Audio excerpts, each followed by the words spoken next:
દાહોદ જિલ્લામાં વરસાદી માહોલ જામ્યો છે।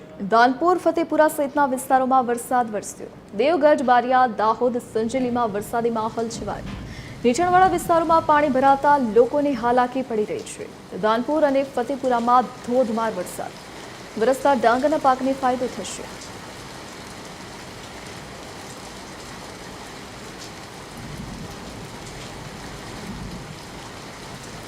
વધુ જાણકારી સાથે સંવાદદાતા મયુર રાઠોડ આપણી સાથે દાહોદથી લાઈવ જોડાઈ ગયા છે।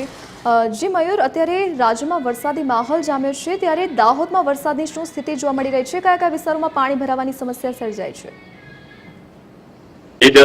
દાહોદમાં વરસાદ અવિરત ગઈકાલથી શરૂ થઈ ચુક્યો છે અને સમગ્ર દાહોદ જિલ્લામાં વરસાદી વાતાવરણ ચાલી રહ્યું છે। ત્યારે હવામાન વિભાગની આગાહીના પગલે ગઈકાલ મોડી રાતથી સતત વરસાદ વરસી રહ્યો છે, જેના કારણે જે દાહોદના જે 9 તાલુકાઓ છે તમામ તાલુકામાં વરસાદ નોંધાયો છે। ત્યારે ખાસ કરીને ફતેપુરા, દેવગઢ, બારિયા અને ધાનપુરમાં 1 ઇંચથી પણ વધુ વરસાદ વરસ્યો છે, જેના કારણે નીચાણવાળા વિસ્તારોમાં પાણી ભરાયા છે। ખાસ કરીને વરસાદના કારણે ખેડૂતોમાં પણ ક્યાંક ને ક્યાંક ખુશીનો માહોલ છે, કારણ કે આ જે વરસાદ છે ડાંગરના પાકમાં આશીર્વાદરૂપ સમાન સાબિત થઈ શકે, કારણ કે હાલમાં વરસાદમાં જે ડાંગરની રોપણી ચાલી રહી છે, ત્યારે આ વરસાદના કારણે જે ખેતરોમાં જે પાણી ભરાવાના કારણે જે ડાંગરનો પાક જે છે એ લોકોમાં રોપણીનું કામ પણ ચાલુ થઈ ચૂક્યું છે।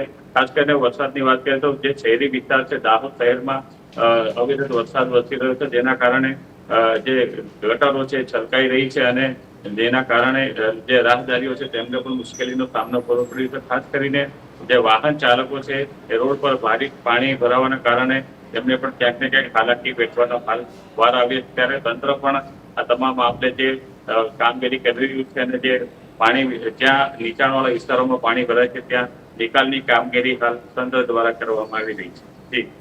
જી મયુર, વિગત સાથે જોડાવા બદલ આપનો આભાર। તો હાલ રાજ્યમાં જ્યારે વરસાદી માહોલ જામે છે, ત્યારે દાહોદમાં પણ વરસાદ વરસ્યો છે। તો ધોધમાર વરસાદને પગલે કેટલાક વિસ્તારોમાં પાણી ભરાવાની સમસ્યા સર્જાય છે, તો બીજી તરફ ખેડૂતોમાં ખુશીનો માહોલ છવાય છે।